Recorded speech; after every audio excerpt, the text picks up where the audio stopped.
कैसे हैं विद्यार्थियों, आशा करता हूं कि आप सभी ठीक ही होंगे। तो यहाँ पर स्क्रीन के सामने जिस पेपर की आप कई सारी डिमांड कर रहे थे वही पेपर आपकी स्क्रीन के सामने रखा हुआ है। अब सर आपने तो आधा छुपा दिया, पूरा पेपर तो दिखाया ही नहीं। तो देख सकते हैं यहाँ पर आपके लिए जो पेपर है वह कक्षा 11वीं हिंदी विषय का अर्धवार्षिक परीक्षा का यहाँ पर लाइव आप पूरा देख सकते हैं। तो यहाँ पर एक बात मैं बता दूं कि इस बार सेट ए और सेट बी समस्त जिलेवार आ रहे हैं। तो यह जो पेपर है वो अपना सेट ए का है। यदि आप दोनों सेटों को नेक्स्ट वीडियो सेट बी की आएगी उसको लगा लेंगे और इसको लगा लेते हैं, तो जैसा आपने त्रैमासिक परीक्षा में स्कोर मेरी वीडियो के माध्यम से किया था उसी प्रकार इस बार भी आप 80 में से 80 अंक हिंदी विषय में ला पाएंगे।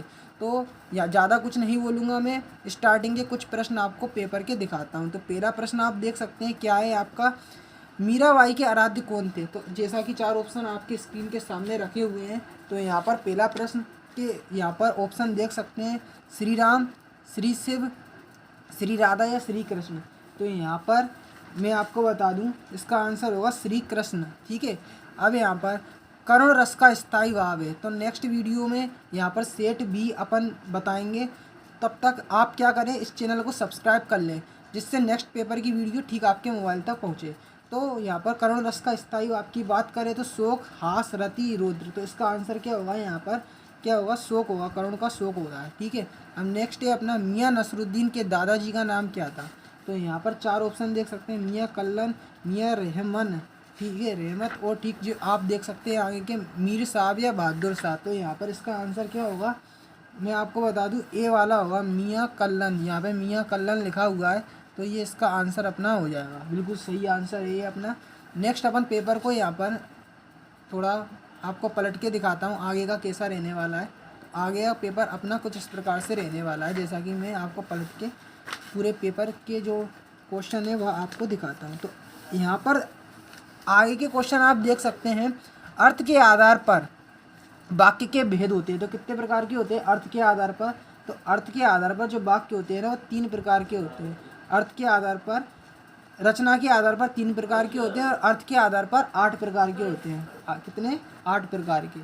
यहाँ पर लता मंगेशकर के पिता का नाम क्या था। तो यहाँ पर देख सकते हैं, तो इसका आंसर होगा दीनानाथ मंगेशकर। ठीक है।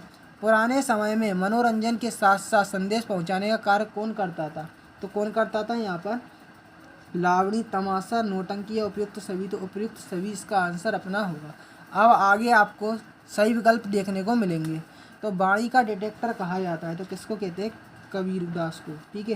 प्रबंध काव्य के अंतर्गत क्या आता है। तो क्या आता है प्रबंध काव्य के अंतर्गत, सूर सागर या साकेत। तो साकेत आता है। पंडित आलोक दीप का खालिस्तान पर अखंड विश्वास था, सरस्वती माता पर या लक्ष्मी माता पर। तो यहाँ पर इसका आंसर होगा लक्ष्मी माता। ठीक है। सरकारी काम काज की भाषा को खालिस्तान कहते हैं, तो राजभाषा या राष्ट्रभाषा। तो यहाँ पर जो सरकारी काम काज के लिए जो भाषा होती है वह राजभाषा होती है। संगीत के क्षेत्र में लय का प्रकार है, तो कितने प्रकार की होती है लय। तो 3 प्रकार की होती है। संचार शब्द की उत्पत्ति, तो जो संचार शब्द है उसकी उत्पत्ति किस धातु से हुई है। तो मैं आपको बता देता हूँ, चर धातु से हुई है। क्या, किस धातु से हुई है, चर धातु। संचार शब्द की उत्पत्ति चर धातु से हुई है। मासिक वेतन को खालिस्तान का चांद कहा जाता है, तो मासिक वेतन को पूर्णिमा का चांद कहा जाता है। ठीक है। अब आगे के प्रश्न आपको दिखा दूँ, चंपा काले अक्षर नहीं चिन्हित, माखनलाल चतुर्वेदी। ठीक है। तो ये आपके जो कुछ हैं मैं आपको बता देता हूँ, ये आपकी मैचिंग वगैरह है आपकी। ठीक है, मैचिंग वगैरह है। ठीक। साकेत, करमवीर, स्वर सामग्री, दूरदर्शन का नामकरण या विलायत खां। तो यहाँ पे चंपा काले अक्षर नहीं चिन्ह थी, इसकी मैचिंग किससे मिलेगी। तो इसकी मैचिंग गा वाले से मिलेगी, किससे, त्रिलोचन से। किससे, त्रिलोचन से। तो ये अपने पहले वाले की हो जाएगी। ठीक है। अब साकेत, तो साकेत की मैचिंग किससे मिलेगी, साकेत की मैचिंग मिलेगी डा वाले से, महाकाव्य से। ठीक है, ये दूसरा वाला हो जाएगा। अब करमवीर, करमवीर की मैचिंग किससे मिलेगी मैं आपको बताता हूँ। तो करमवीर की जो मैचिंग होगी वह माखनलाल चतुर्वेदी से मिलेगी, तीसरे वाले से। ठीक है। अब अपन आगे देख लेते हैं क्या है आगे का। करमवीर हो गया। अब देखो यहाँ पे स्वर सामग्री, स्वर सामग्री। तो स्वर सामग्री की मैचिंग किससे मिल जाएगी, खा वाले से, चौथा वाला, लता मंगेशकर से। ठीक है, लता मंगेशकर से मैचिंग मिल जाएगी। दूरदर्शन का नामकरण, तो इसकी मैचिंग किससे मिल जाएगी, 1976 से, ठीक है, चा वाले से, दूर पाँचवें वाला से, ठीक है, 1976 से। अब विलायत खां की मैचिंग किससे मिलेगी? घा वाले से, ये सितार वादक, ठीक है, तो इनकी मैचिंग इससे मिल जाएगी। अब यहाँ पर एक वाक्य वाले आपको प्रश्नों के उत्तर देना होंगे, तो यहाँ पर मैं बता देता हूँ। कवित्री रोने के लिए क्या बचाना चाहती है? तो कवित्री रोने के लिए क्या बचाना चाहती है? एकांत। क्या बचाना चाहती है? एकांत, ठीक है, एकांत। खंड काव्य की परिभाषा, तो खंड काव्य में बता रहा हूँ, खंड काव्य में किसी व्यक्ति के किसी एक घटना का क्या होता है? वर्णन होता है। खंड काव्य में किसी व्यक्ति की किसी एक घटना का वर्णन होता है। तो ये आप कॉपी में लिख ले, खंड काव्य में किसी व्यक्ति के किसी एक घटना का वर्णन होता है। और कवित्री रोने के लिए क्या बचाना चाहती है? तो एकांत, ठीक है। पंडित आलोकदीप ने मुंशी बंशीधर को किस पद के लिए नियुक्त किया? तो स्थायी मैनेजर इसका आंसर हो जाएगा, स्थायी मैनेजर। नमक का दरोगा कहानी है प्रयुक्त एक मुहावरे लिखना है। तो क्या है मुहावरा? मैं आपको बताता हूँ। तो फूले ना समाना, फूले ना समाना। लता जी के गायन का प्रमुख मर्म क्या था? तो क्या था? गानपन था उनका, गानपन, ठीक है। अब ये है अगला प्रश्न, नमक का दरोगा कहानी के अंत में किसकी जीत हुई? तो किसकी जीत हुई? यहाँ पर धर्म की जीत हुई, सत्य की जीत हुई, धर्म की जीत हुई। चिंतामणि किसका निबंध संग्रह है? तो रामचंद्र शुक्ल, किसका? रामचंद्र शुक्ल का, रामचंद्र शुक्ल है उनका। अब ये देख सकते सत्य, सत्य बताना। तो सदुक्कुड़ी भाषा का प्रयोग कवि ने किया, तो ये कथन अपना सत्य हो जाएगा, सत्य, ठीक है। अब छंद में गणों की संख्या 9 होती है, तो ये कथन असत्य हो जाएगा, क्या हो जाएगा? असत्य। अब मियाँ नसरुद्दीन ने पंच हजारी अंदाज में सिर लाया, तो ये कथन सत्य हो जाएगा, पंच हजारी, ठीक है। रचना के आधार पर वाक्य कितने प्रकार के होते हैं? तो रचना के आधार पर 3 प्रकार के होते हैं। ये मैं अपना कथन बता दूं, सही है, सत्य हो जाएगा, ठीक है। अब पेपर को आगे अपन देखेंगे। साम वेद में चित्रकला के निर्देश दिए गए हैं, तो ये कथन क्या हो जाएगा अपना? साम वेद में चित्रकला के निर्देश दिए गए हैं, तो ये कथन असत्य हो जाएगा।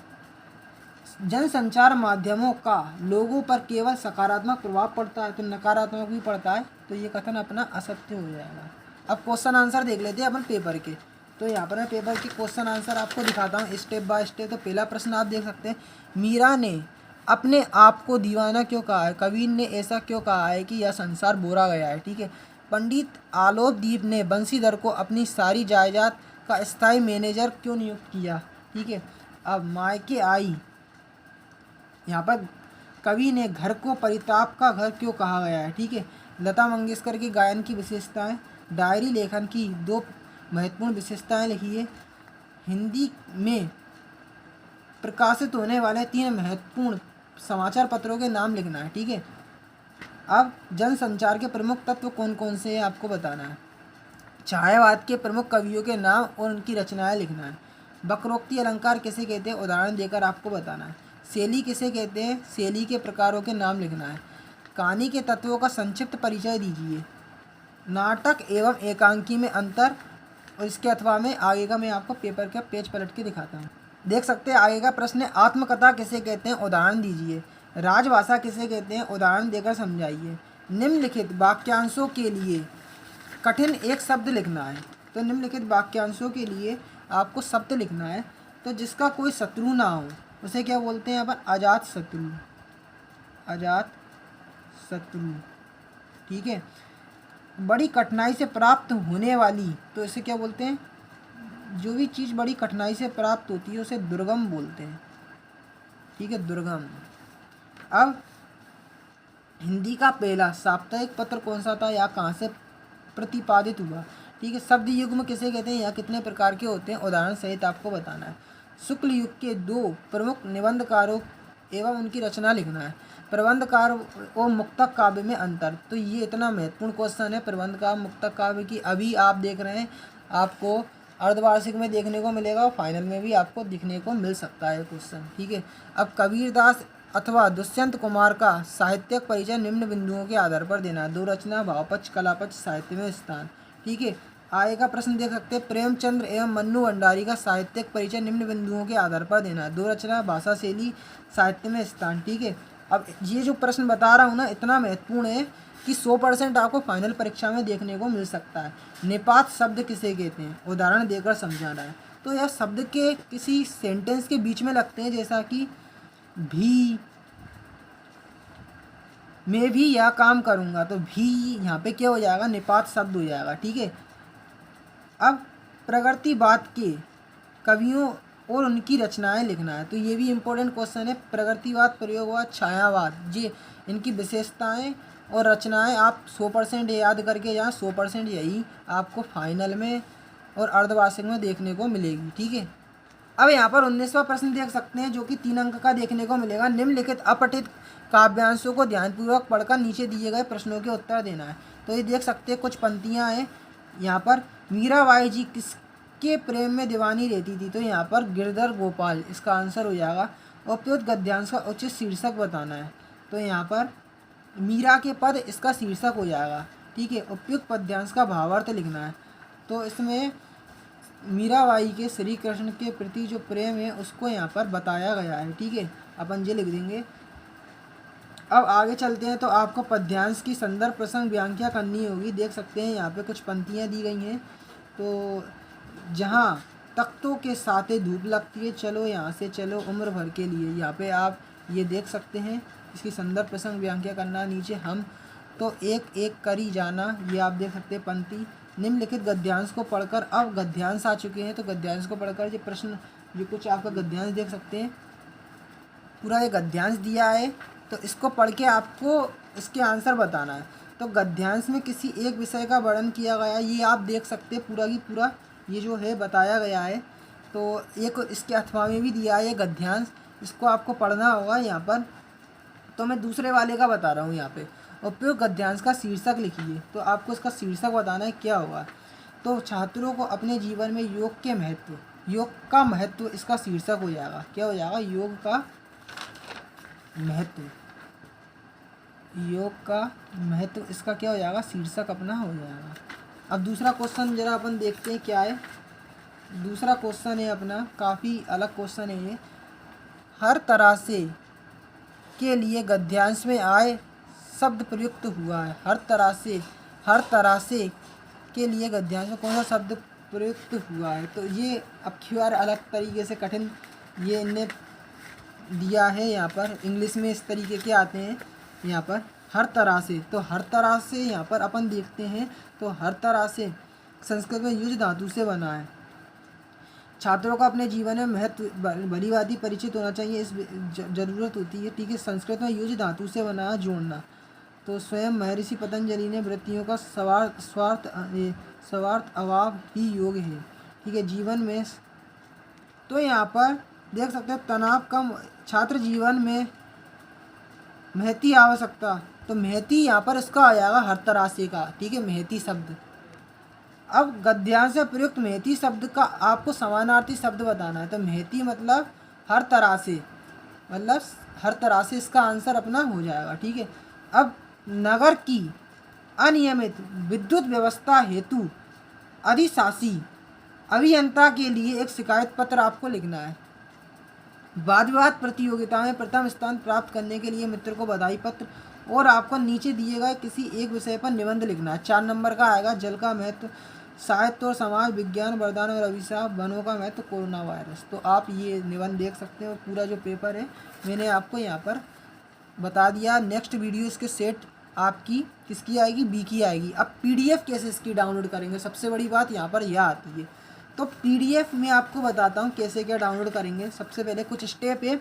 अगर पीडीएफ आप इसकी डाउनलोड करना चाहते हैं, पीडीएफ फाइल, तो यहाँ पर मैं जो स्टेप बताऊँ उसको फॉलो करना होगा। सबसे पहला आपको गूगल पर आना होगा। गूगल पर आकर आपको हिमालय सर लिखना होगा।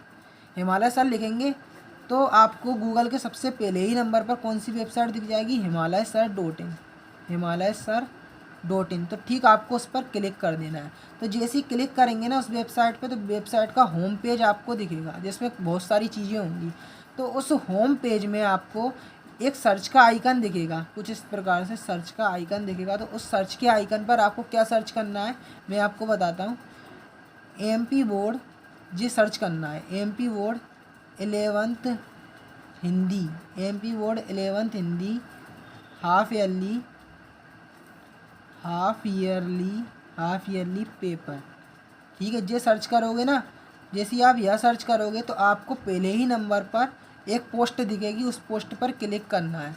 तो उस पोस्ट पर जैसे ही क्लिक करेंगे ना तो उधर आपको नीचे बिल्कुल नीचे वहाँ पर जो अपना 11th हिंदी पेपर है ना, 11th हिंदी पेपर है, उसकी वहाँ पर आपको PDF की लिंक मिलेगी। तो उस लिंक पर क्लिक करके आप क्या है, इसकी PDF फाइल जो है वह पूरी डाउनलोड कर लेंगे।